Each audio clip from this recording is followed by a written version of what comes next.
Ceasefire between Israel and Iran has officially come into effect, while Iranian authorities denied reports of missile launches into occupied territories after the entry into force of the ceasefire.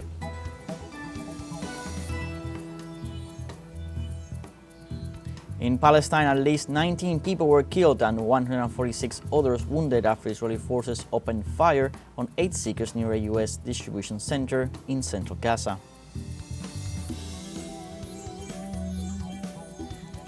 And the Supreme Court of the United States upheld President Donald Trump's decision to resume deportations of migrants to third countries.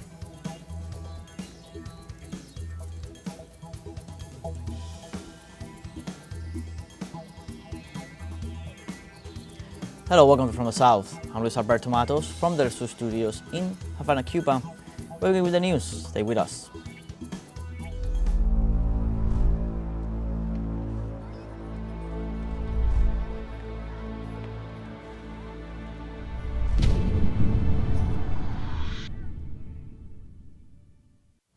The ceasefire between Israel and the Islamic Republic of Iran entered into force. Minutes earlier, several Iranian missiles hit different areas of occupied Palestine. The cessation of hostilities began at 7:30 a.m. Tehran time and 7 a.m. Tel Aviv time. Previously, Iran launched missiles against several Israeli cities, including Tel Aviv, Jerusalem, and Beersheba. In the latter, the impact of a large caliber missile left at least 11 dead and 22 wounded. Although rescue efforts continue, the death toll could increase. The city of Beersheba hosts a technology park where high-tech projects are developed, and the intelligence and command headquarters of the Zionist army is located. Beersheba is also a training center for soldiers who are later integrated into the country's technology industry.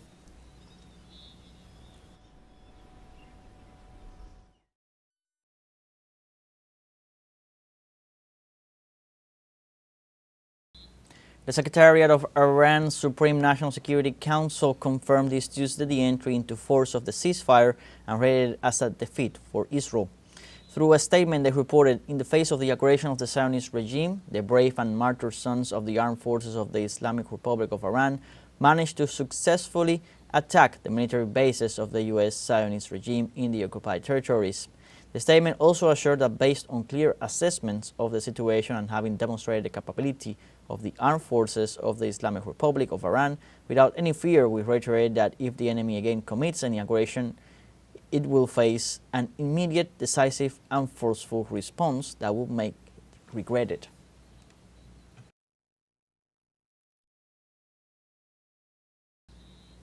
And Iranian authorities denied reports of missile launches into occupied territories after the entry into force of the ceasefire. The Zionist regime's army claimed that missiles had been launched from Iran into the occupied Palestinian territories on Tuesday morning.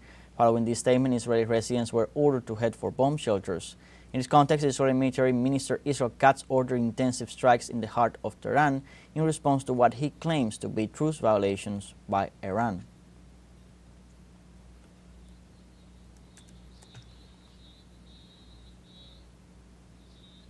And during his TV program Con Maduro Más, the Venezuelan President Nicolás Maduro reiterated his call to international leaders to hold a peace summit against war. The Venezuelan President referred having delivered letters to Chinese President Xi Jinping, Russian President Vladimir Putin, U.S. President Donald Trump, and other dozens of world leaders and heads of states with the aim of holding a summit led by a coordination of international mechanisms such as the Arab League and the BRICS nations. The Venezuelan proposal seeks, in this way, restore the discussion over the importance of respect to international law in hopes of avoiding the risk of nuclear war that threatens the region and the world, and is driven by the colonial aspirations of the Zionist state of Israel.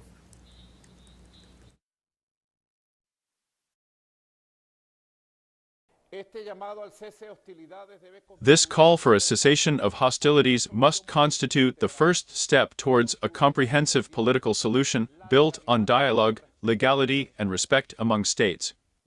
The proposal for a summit for peace and against war responds to the urgency of facing the growing danger of a conflict that could drag humanity into the abyss of a nuclear war. In this regard, President Nicolás Maduro reaffirmed Venezuela's commitment to achieve world peace based on the principles of the United Nations. Venezuela reaffirms its conviction that only an inclusive approach based on respect for international law and sovereign equality among nations can guarantee true peace in West Asia.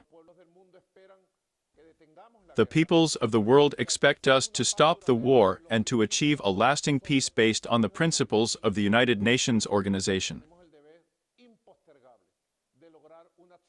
We have an impossible duty to achieve responsible collective action in favor of human existence in all corners of the planet. Confident that this call will be heard and will contribute humbly from Venezuela. Confident that this call will be heard and will contribute to forge a firm international consensus to stop war, contain the nuclear threat, and build an architecture of peace based on justice. I renew the assurances of my highest consideration and respect, Nicolas Maduro Moros, from the Bolivarian Republic of Venezuela. We have our first short break coming up. Remember, you can join us on TikTok at teleSUR English, where you'll find news in different formats, news updates, and much more. We'll be right back. Stay with us.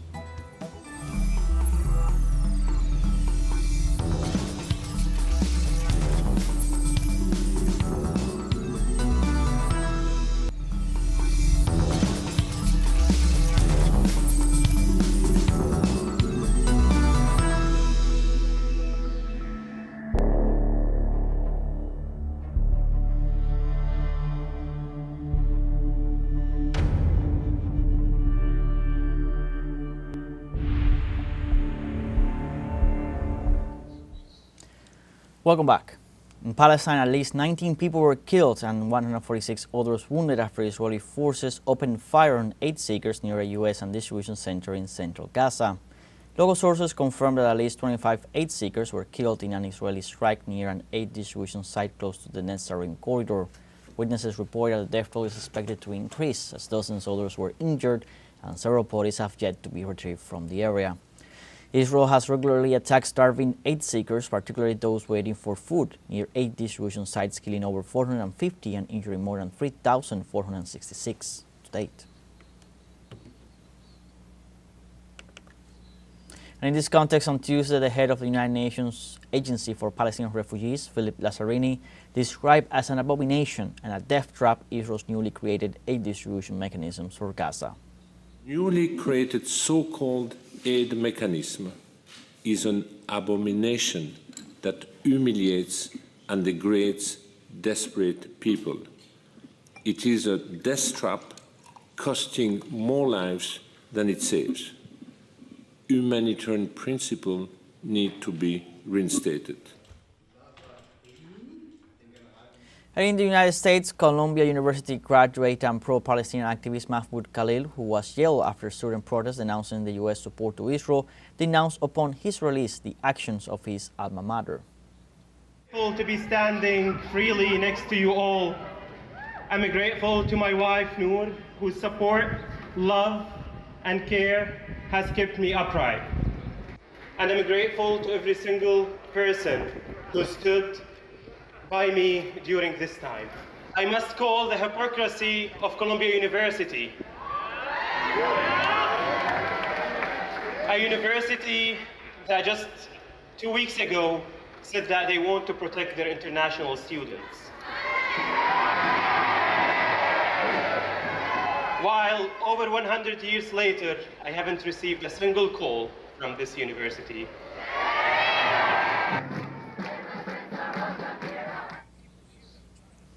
British police clashed with activists of the Palestine Action Group on Monday as the government moves to proscribe the group as a terrorist organization. Hundreds of protesters gathered at London's Trafalgar Square, waving Palestinian flags and holding placards as the group's leaders called for an emergency mobilization in response to the government's plans. The Palestine Action protest comes just days after 2 of its members broke into Royal Air Force Base Norton and damaged 2 military planes in a stunt condemned by members of parliament. Home Security Secretary Yvette Cooper announced she has decided to proscribe Palestine Action as a terrorist group and will lay an order before Parliament next week to make membership and support for them illegal.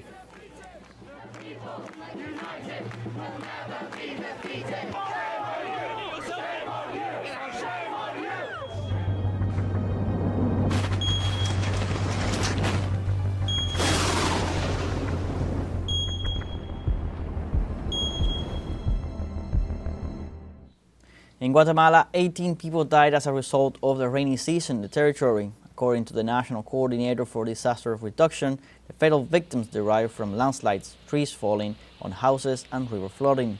It also said that 605 emergency calls were attended, while 5,227 people were affected. 459 houses are at risk of collapse, 80 are slightly damaged, and 926 are moderately damaged, and 40 are severely damaged. In view of this situation, the institution called on the population to implement preventive measures in order to safeguard lives and reduce the impact of the events in this season.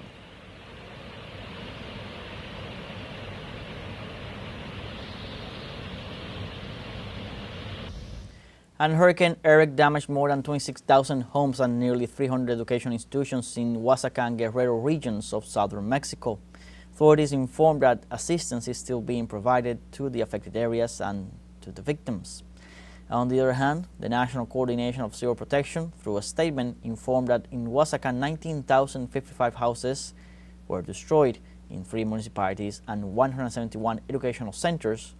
Meanwhile, in Guerrero, 7,426 homes were damaged and 1,114 schools were affected.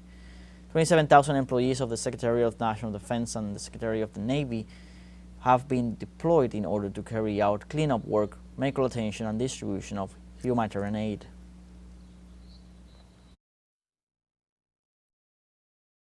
And an extremely dangerous heat wave is affecting the eastern United States as an intense heat dome peaks, driving temperatures to the highest levels of the year and putting tens of millions of people at risk. During the peak of the heat on Monday and Tuesday, more than 250 daily temperature records could be broken for both the hottest heights and the warmest lows. According to the National Weather Service, on Monday, temperatures were near 40 degrees in cities like New York, Washington, Baltimore, and Philadelphia. Extreme heat affected close to 160 million people. We have now our second and final short break coming up before we invite you to visit our Facebook page at teleSUR English. There you'll be able to watch our top stories, special live coverage, and much more. Follow our page and activate the notification button to stay up to date on the world's most recent events. A final break, and go away.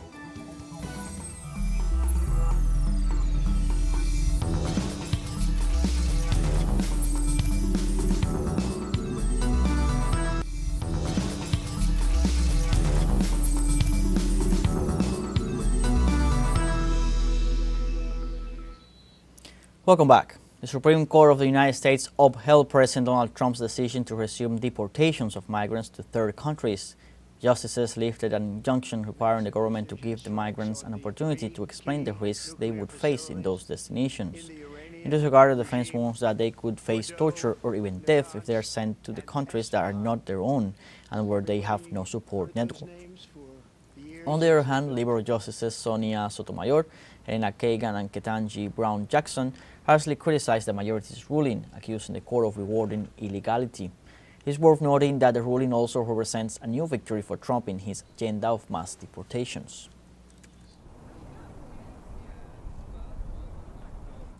And in Colombia, 57 military personnel who had been kidnapped by civilians used by armed groups in the department of Cauca were released on Monday. The 4 non-commissioned officers and 53 soldiers were released after a rescue operation in which military and police captured more than 20 people in flagrante delicto. The soldiers were detained over the weekend of inhabitants of 2 villages in Cauca who live off coca leaf cultivation. According to the report, about 200 civilians were involved in the abduction who were used as a shield by the armed groups to carry out the kidnapping. Soldiers were kidnapped while patrolling in the municipality of El Tambo, a strategic region in the struggle against drug trafficking.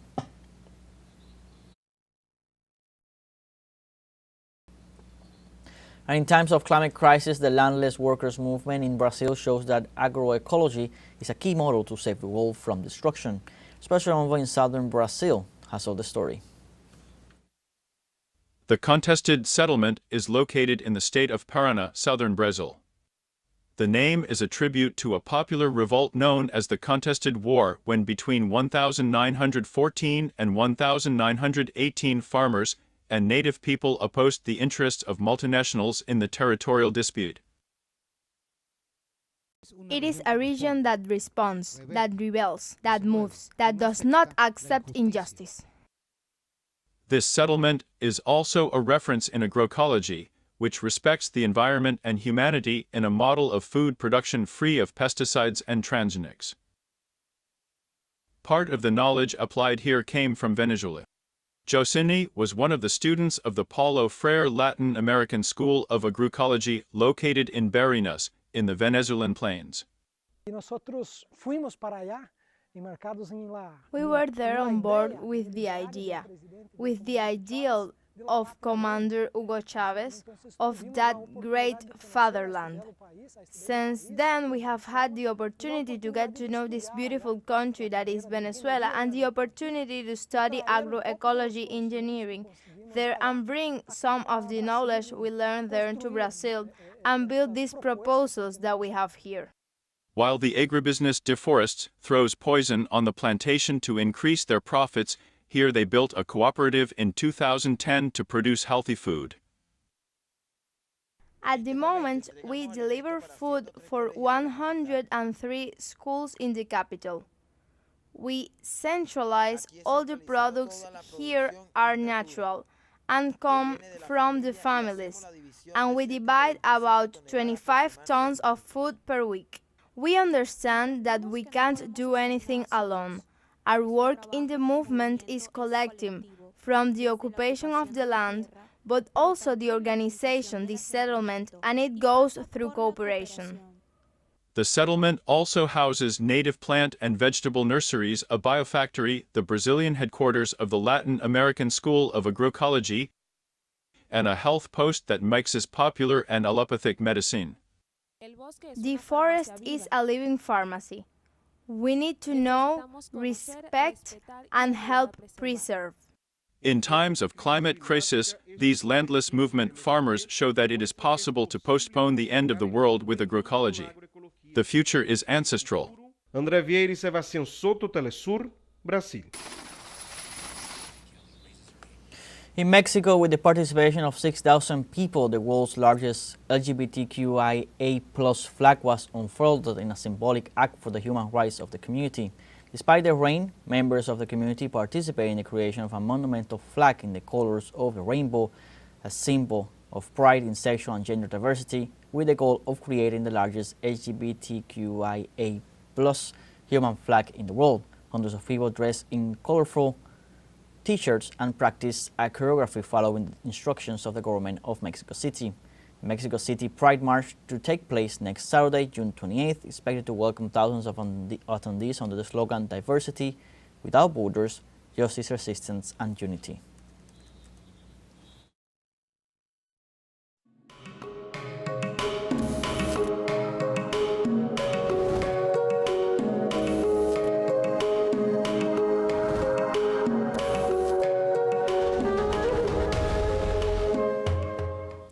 And the 27th Santo Domingo International Book Fair 2025 will be held in the Dominican Republic with a special focus on children's literature. The event, considered the most important in the country, will pay tribute to historian Frank Moya Pons for his contribution to the study of national history and the cultural identity of the Dominican Republic. The Minister of Culture, Roberto Ángel Salcedo, announced that the fair will be held from September 25th to October 5th at Plaza de la Cultura Juan Pablo Duarte. This year's event is expected to bring together numerous national and international authors, making it a platform for exploring new literature trends and promoting cultural dialogue.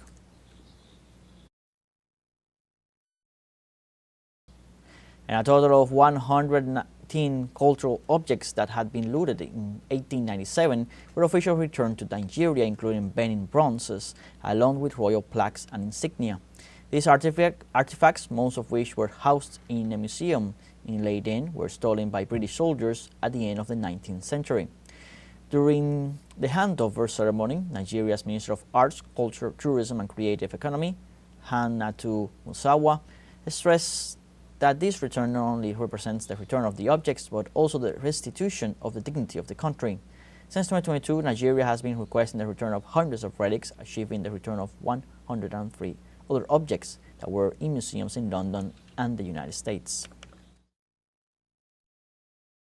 The return of 119 of these treasures is not just a restitution of items, it is a restitution of our dignity of our identity, of our values, of our ideals, and the shared humanity that binds us as a people. The return. This is we have come to the end of this news brief. You can find these and many other stories on our website at telesurenglish.net. So join us on social media, Facebook, X, Instagram, Telegram, and TikTok. Telesur English, I'm Luis Alberto Matos. Thanks for watching.